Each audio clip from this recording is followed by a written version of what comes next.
Welcome everybody, my name is Marcus, and in this video I'll show you a simple way how we can add event in Google Calendar. So let's start. The first thing you want to do is just be simple in Google Calendar and then just click here create, and then you get like event here, right? So we want to add a title, holiday, or like evening movie, whatever. Then you just add here the time zone.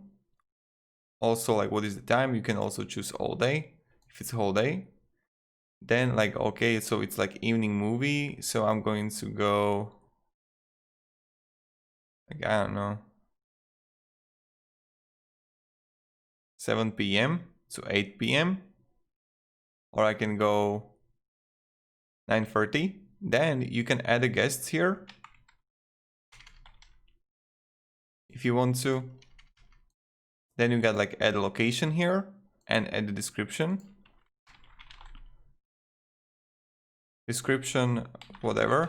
You can also add attachments, and then you're gonna see like, okay, default visibility. And yeah, so thank you very much. Now just click notification 30 minutes before, click save. And right now you have perfect evening for Google Calendar. It's like really simple and really easy. So yeah, thank you very much everybody for watching. If you have any questions, ask me down in the comments. I'm really happy to help you, and have a great day and goodbye.